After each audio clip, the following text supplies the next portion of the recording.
جس کا ذکر آسمان والے نے اپنے قرآن میں کیا ہے، اپنے کندھے مبارک سے اٹھائی، حمزہ کی کٹی اور پھٹی ہوئی لاش کو دیکھا، اپنی چادر مبارک حمزہ کی ناش مبارک پہ ڈال دی۔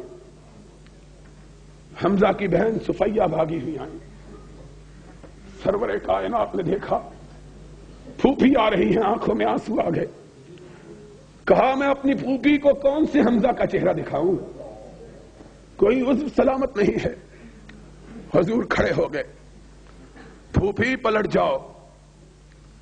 عرض کرنے لگی بھتیجے تم صرف بھتیجے ہی تو نہیں، میرے آقا بھی ہو، اگر حکم ہے تو پلٹ جاتی ہوں، لیکن اگر اجازت دے دو تو اپنے بھیا کی لاش کو دیکھ لوں۔ آپ نے فرمایا پھوپھی لاش دیکھنے کے قابل نہیں رہی ہے۔ ظالموں نے اس طرح ظلم کیا کہ کوئی عضو بھی تو سلامت نہیں رہا، دیکھو گی تو کیا دیکھو گی؟ ہائے نبی کے گھرانے کی عورتوں، تم پہ خدا کی لاکھوں رحمتیں ہوں، تم نے امت کو کیا درس دیا۔ صفیہ تجھ پہ رب کی لاکھوں رحمتیں۔ کہنے لگی آقا میں نے پہلے کہا ہے، تم صرف بھتیجے نہیں بلکہ آقا و مولا بھی ہو، حکم ہے تو پلٹ جاتی ہوں، لیکن اگر سمجھتے ہو کہ میں اپنے بھیا کی کٹی پھٹی لاش کو دیکھ کے چیخو پکار کروں گی، ماتم و بہن کروں گی، تو ایسا تو نہیں ہوگا۔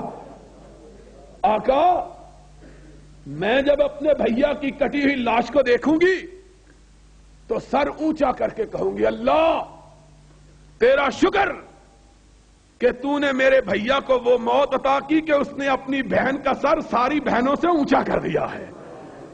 کیوں؟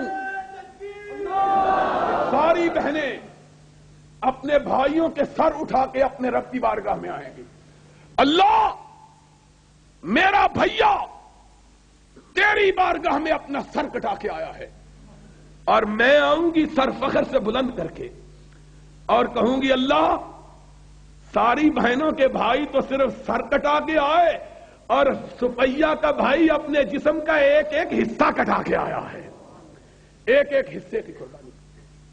آقا نے چادر پلٹی، صفیہ نے دیکھا، کہا انا للہ وَإِنَّا إِلَيْهِ رَاجِعُونَ۔ بھیا غم نہ کرو، اگر تمہاری لڑائی خدا کے لیے تھی تو خدا تمہارے اجر کو ضائع نہیں کرے۔ بہن کی نگاہ آسمان کی طرف اٹھی، عرش والے کو جلال آ گیا، جبریل کو بھیجا، جاؤ میرے محبوب کے ذریعے ساری کائنات والوں کو سنا دو سید الشہداء حمزہ، قیامت تک جتنے بھی شہید ہوں گے ان سب کا سردار اللہ نے حمزہ کو بنا دیا ہے۔ وہ حمزہ جس کو قیامت تک آنے والے شہیدوں کا سردار قرار دیا گیا، اس کی ناش مبارک کو نبی نے اٹھایا، اس کے اوپر پختہ قبر بنائی تھی۔ تم بتلا دو، ماننے کے لیے تیار۔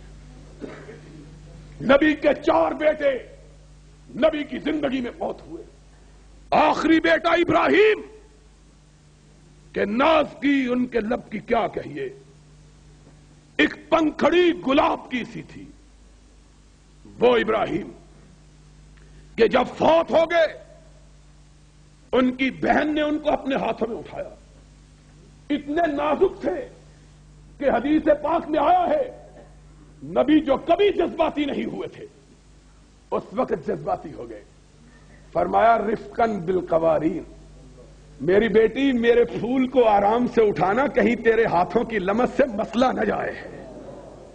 اتنا نازک ابراہیم، اس ابراہیم کی لاش کو حضور نے اپنے ہاتھوں پہ رکھا، بڑھاپے کا آخری بیٹا، لبوں پہ الفاظ ہے انا بفراقک یا ابراہیم لمحزونون رضینا بقضاء اللہ ما نقول الا ما یرضی اللہ۔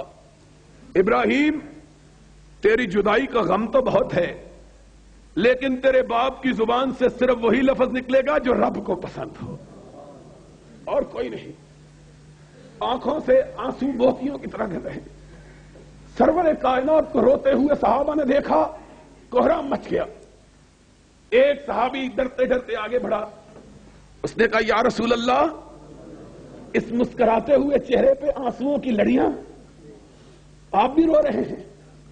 آپ نے فرمایا ساتھی یہ میرے جگر کا ٹکڑا تھا جو مجھ کو چھوڑ کے اپنے رب کے پاس چلا گیا ہے، اور انسان